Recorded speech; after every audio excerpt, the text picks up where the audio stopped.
Hello, welcome to a new video. Today we're doing a garden tour.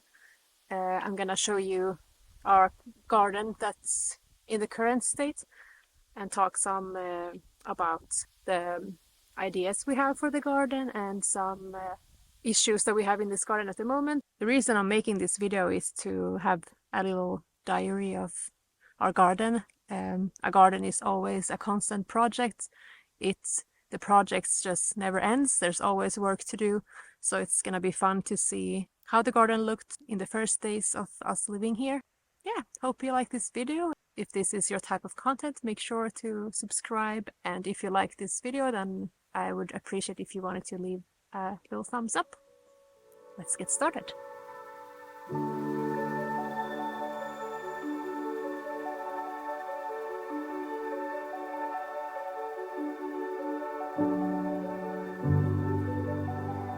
This is what you see when you arrive.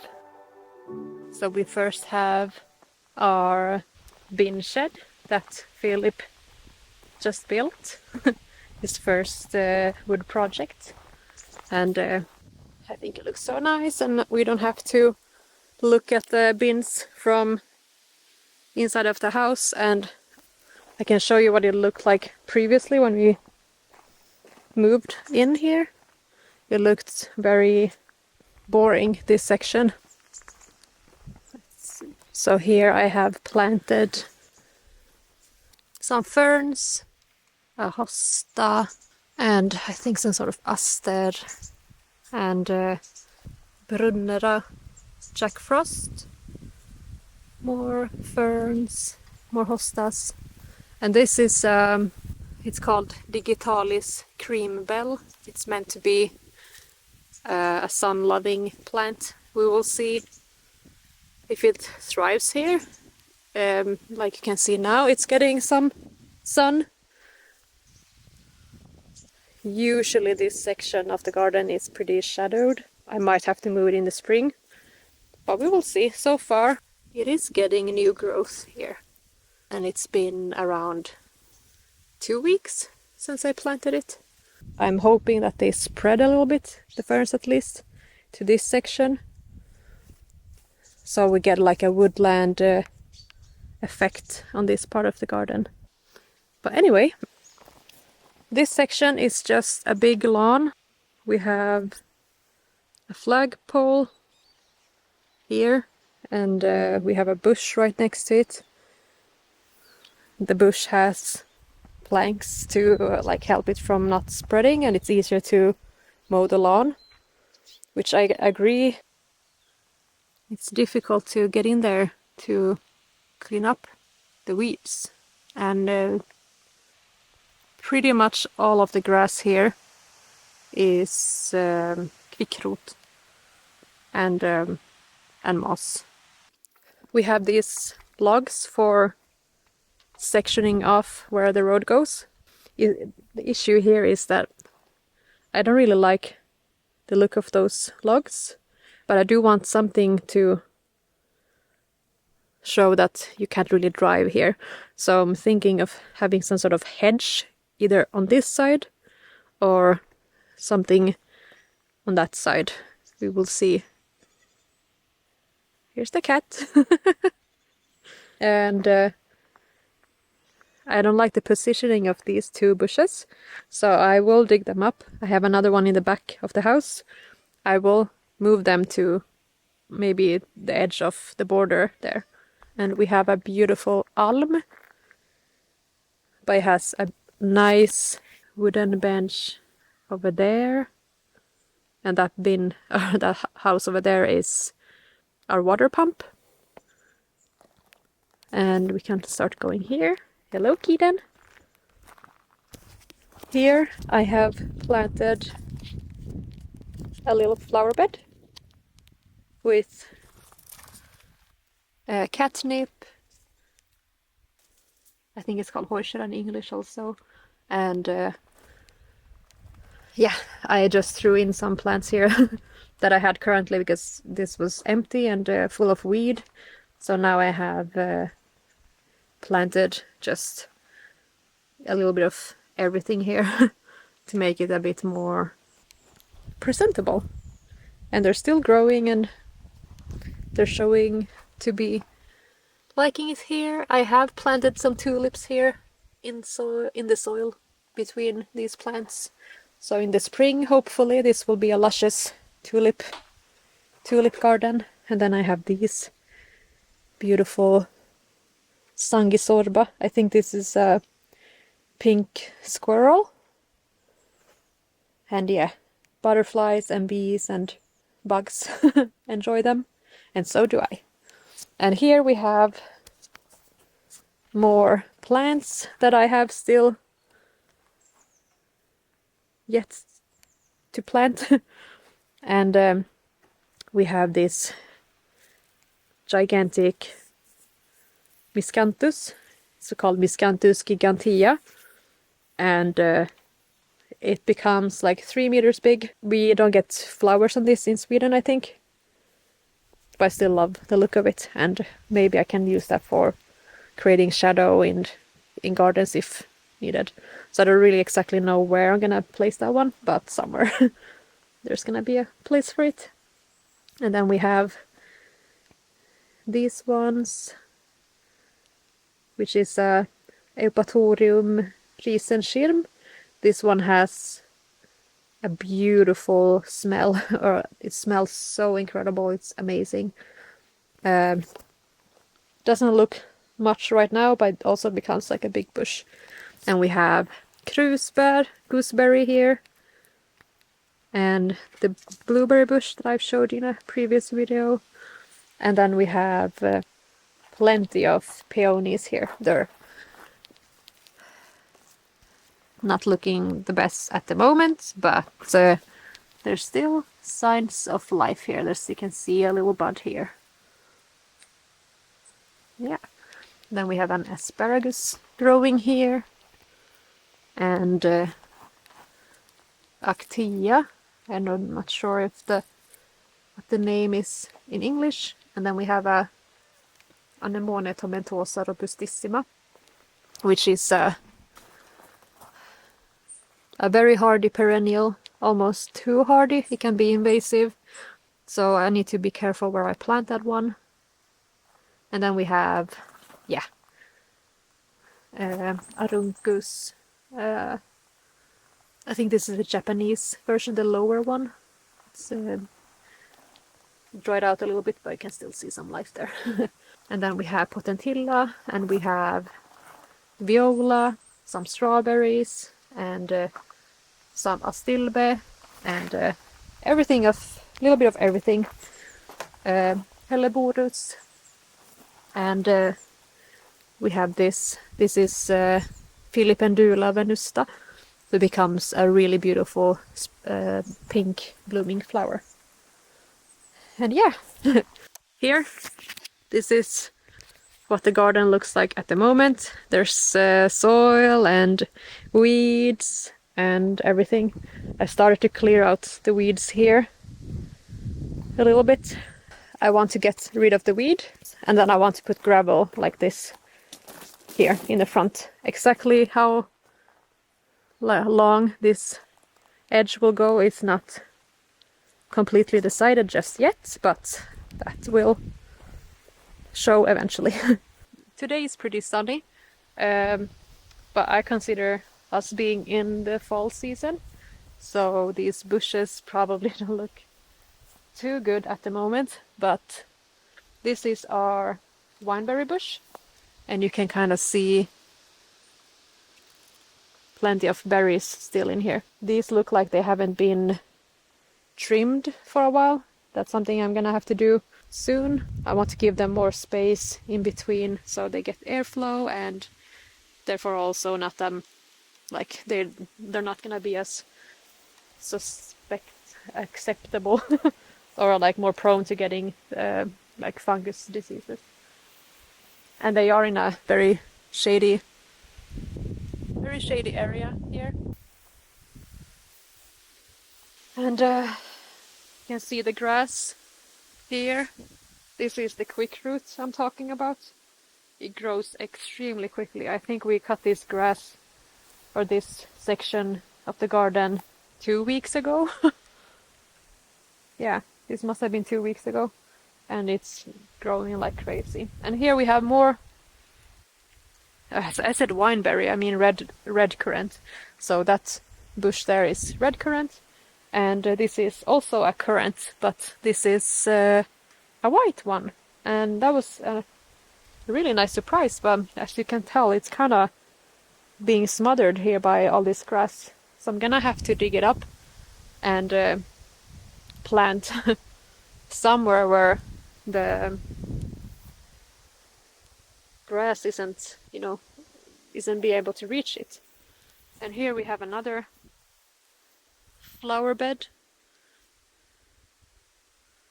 which consists of iris, I think this is.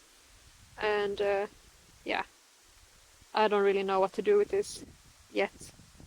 There we have the side of the shed, and there's some wood we could use for projects outside. There's plenty of space. This is 5,000 square meters, this whole land, and all of it is pretty much usable for gardening. Here we have a rhubarb that was here when we moved in, and here I have planted a new flower bed,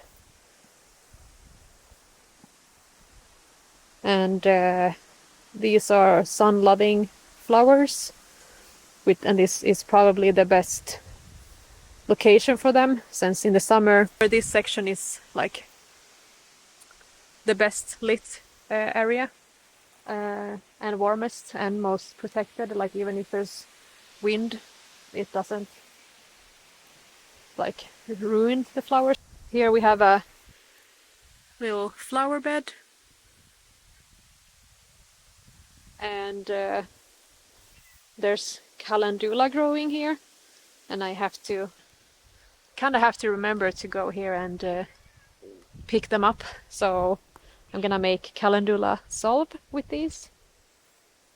And here we have a test run of horseradish, and you can kind of see it's being eaten up on the leaves, but I don't mind since the horseradish still looks pretty okay.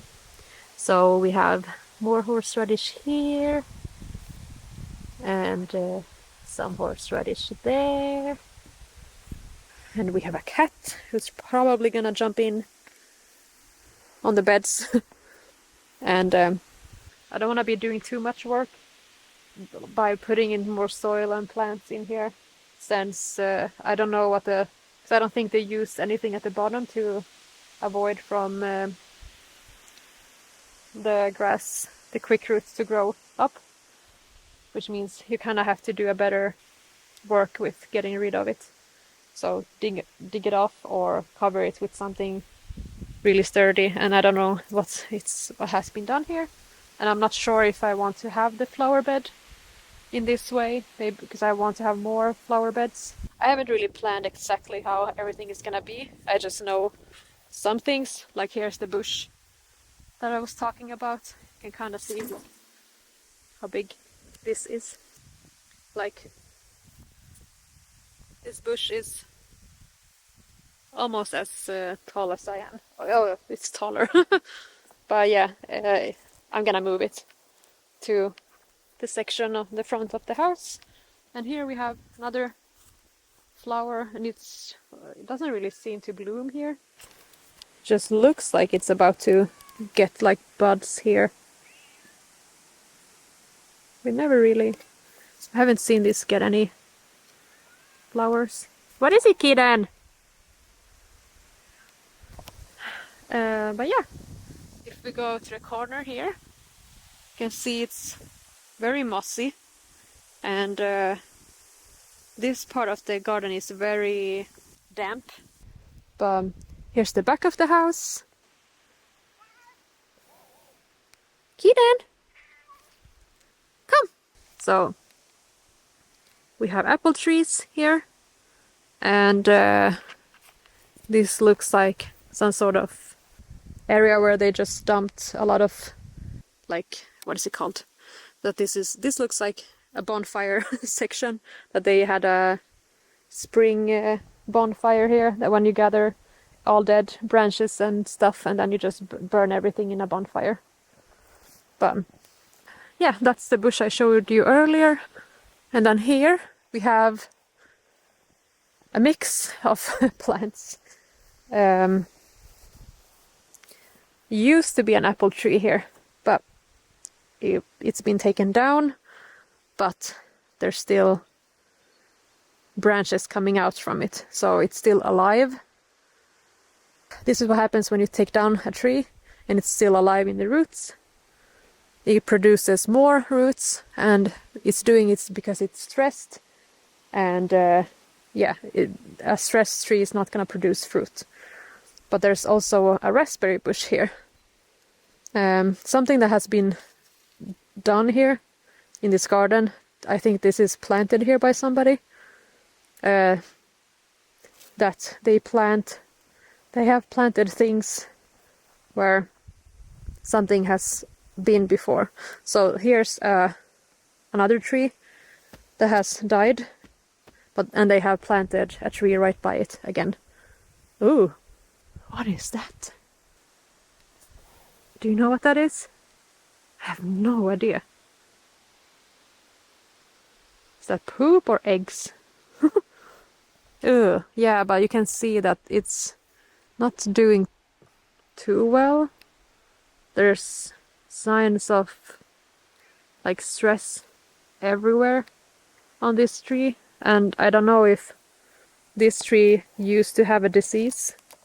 When you're planting a new tree, you shouldn't plant it where something else has already grown, because you don't know if that carried any diseases, and in that case it's gonna just spread to the new tree.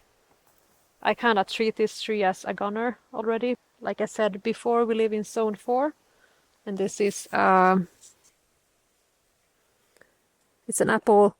You don't see it from here, but I looked up. It goes usually to zone 3, but you can have apple trees on that are to zone 3 within zone 4 if you give them a protected area that's not too windy or it's away from frost and stuff like that. But I think this has been here for like at least 3 years. I think the previous owner said that they hadn't planted it and could have been here for like 2 years maybe. We have 1, 2, 3, 4 apple trees, and they are all very like looking in that they're in a really bad condition. They're really dense in their crowns, and they need to be cut down or taken down. However, I'm actually the one that's closest to the house. I will take down. It's growing too close to the house, but also it has a big hole in it. The whole stem here is fully like, yeah, just comes off. And when it's that close to the foundation, oh, I didn't even see this. There's not even any. Wow, that has to be taken down soon. Oh, okay, I'm getting a bit freaked out about this tree now, since it's that close to the house. The only tree here I think can be kept is, I think, this one. Looking at the bark of it, it doesn't have any signs of damages to the bark like these ones do. Like I think this one is also doesn't have any issues to the bark, but it's been mistreated the way it's been cut. Yeah. Oi. But this one is like so beautiful. I really love the look of this tree, but again, like you can see here, it's ruined. And as much as like you can keep old trees to provide out of biodiversity perspective, it's good to keep trees that are like a bit worn down, because that can give homes to fungus to bugs and to certain types of insects and birds. But we have so much forest around us, and they can be dangerous if they would fall down when you are around them. So out of a safety perspective and a gardening perspective, I think I have to take them down. But I will plant something else there. I will plant... Oh, you look like the cat from Alice in Wonderland. Are you the cat from Alice in Wonderland? Hey!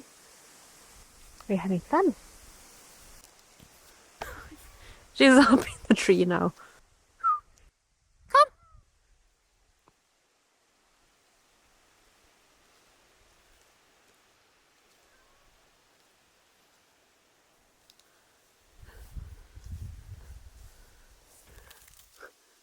She's having fun on the trees at least, so that's good.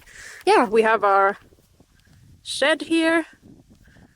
I can show a little photo what it looked like before, but we have organized this section. This section was a mess. There were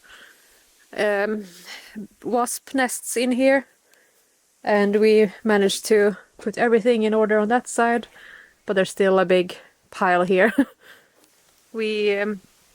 We're gonna make a new one since this is a homemade shed and we don't know how sturdy it is, so we're gonna build a new one. Ooh, look at the mushroom. Wow.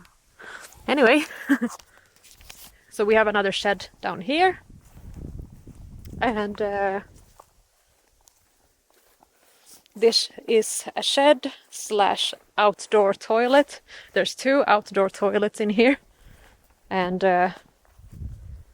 yeah, I don't have the key with me at the moment, so I can't really show you what it looks like, but yeah, maybe you get the idea in here. Yeah, I can show you the little shed also here.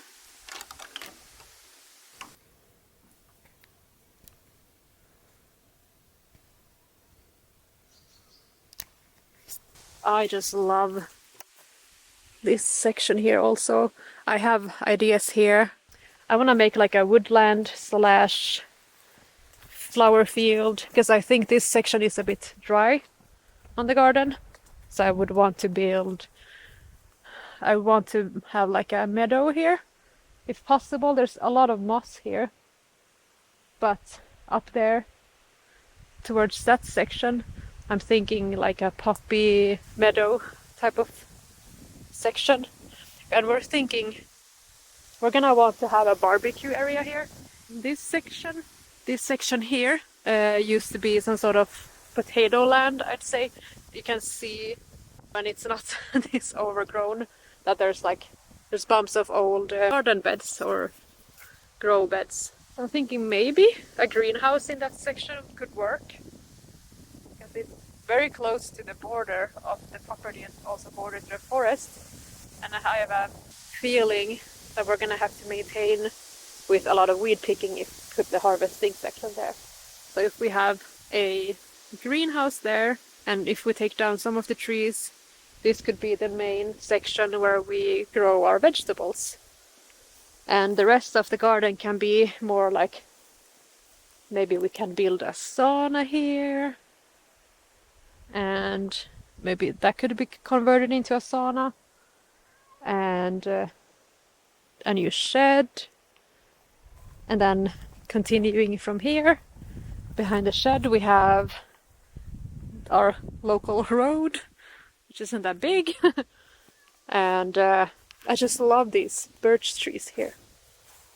Oh, they're so pretty. And in the spring I'm gonna try to take sap from them. I've never tried birch sap, and something I've always wanted to try, but I don't really want to go to the forest and just make holes make holes in people's trees. But yeah, I'm just gonna use my own now. And here's the entrance to the root cellar. This is also gonna be a whole new project here. Plenty of weed, and not like the most best looking entrance. just love this garden so much. Like there's so much to do, but I still just love walking around here. Like people don't like moss, but I love moss so much. We have this is a root cellar here, and I call it our little hobbit hill. I want to make it like a little hobbit inspired hill. And here, yeah, yeah, I'm coming. We're going to the mechanic again. Maybe I'll continue this video later, but see you soon. There we go. So my idea for this part of the house is to, like I mentioned earlier, here we're gonna make some sort of edge to where the grass starts and where the gravel begins. And right now we have some, there's a little bit of everything growing here. Wild strawberries growing here.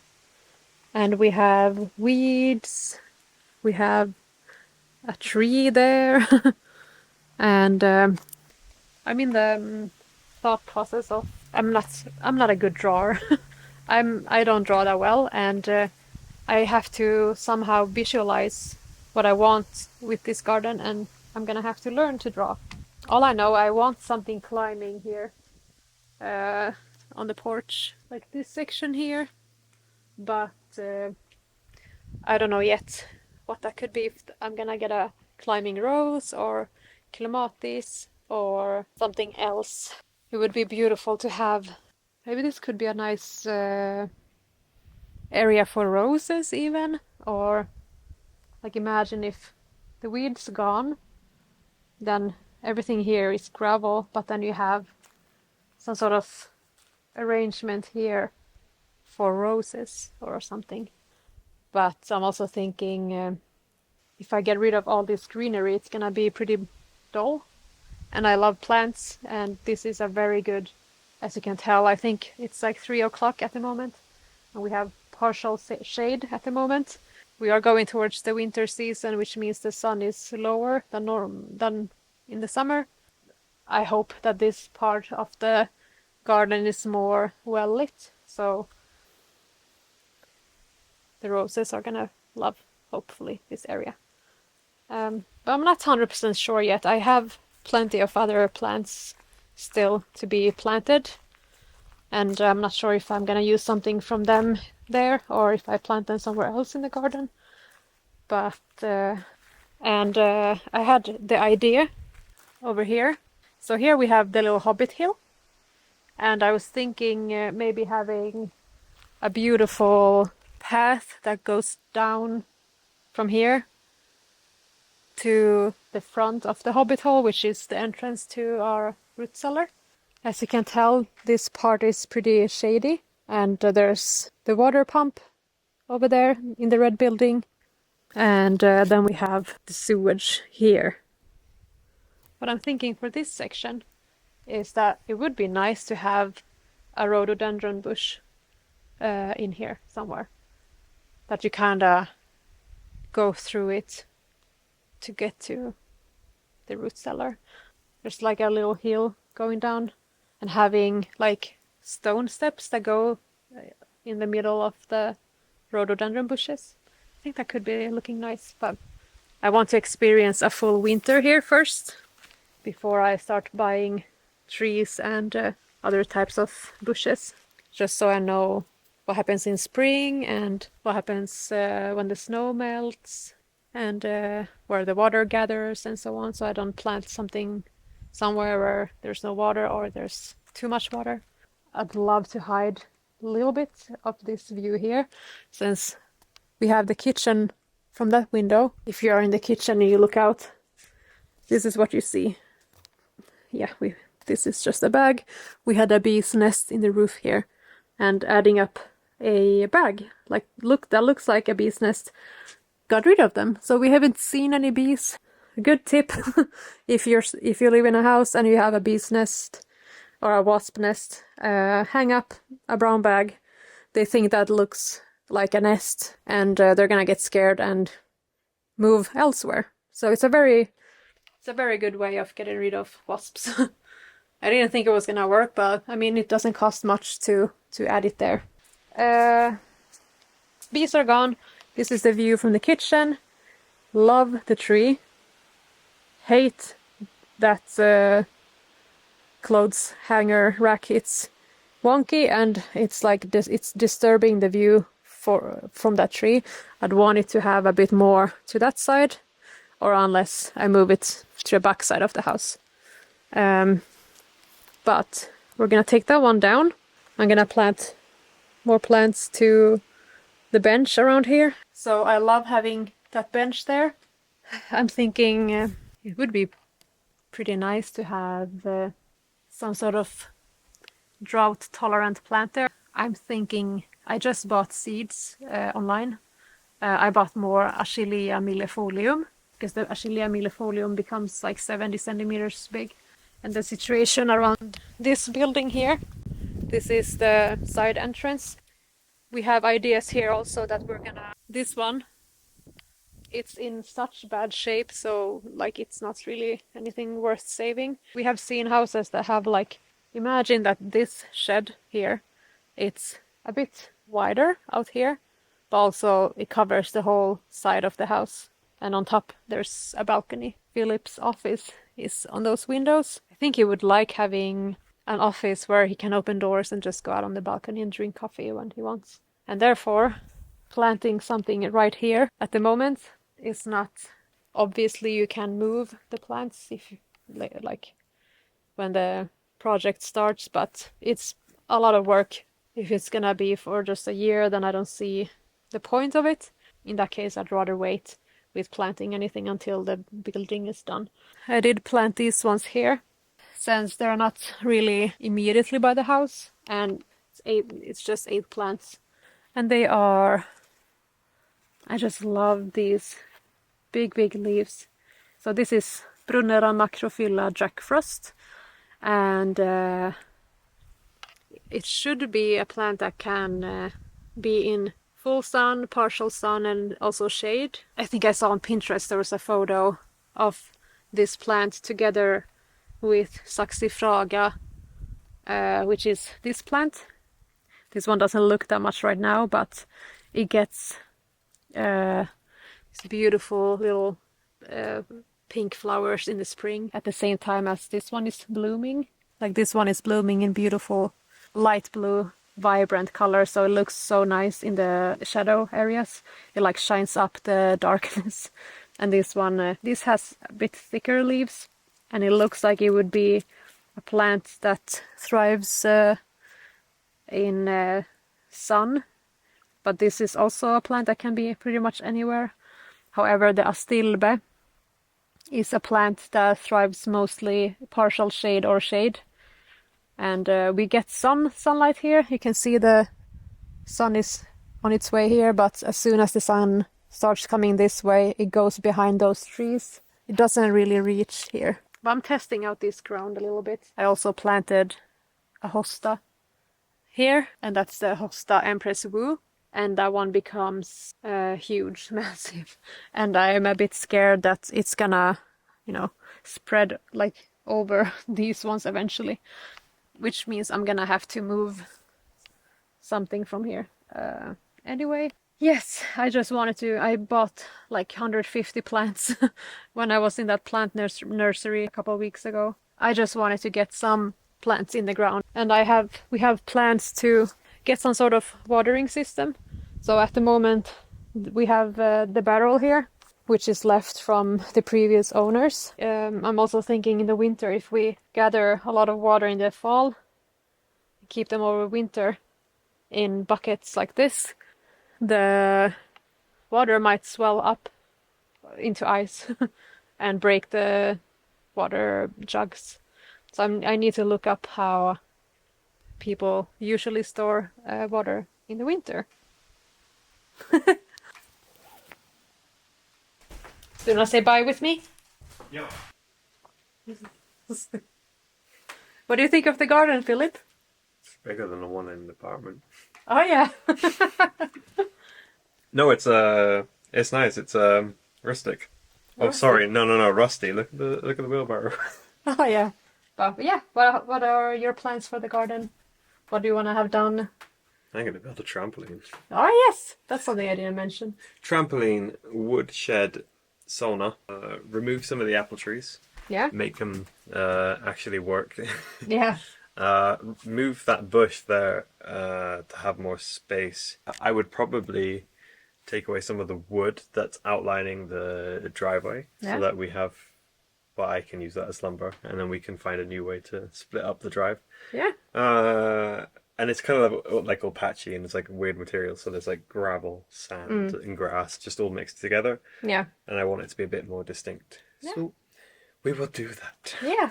Eventually. It's pretty much what I also have in mind. So Oh, it's light work. It'll take us a day. yeah, yes, that's gonna be so easy. Yeah, but some of these things we're gonna do this year, some we're gonna wait with a bit for other times. But yeah, those are Philip's förhoppningar. What's that in English?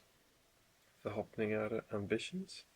I guess so. Yeah, that's Philip's ambitions for this year, and they kind of match with mine. Ambitions. Philip's ambition. But yeah, we have pretty much the same ideas in the garden. You're gonna be seeing more of Philip in this channel, at least. Sorry, guys. At least in these gardening videos. But yeah, thank you for your appearance. Hej då. Vi ses. Hejdå!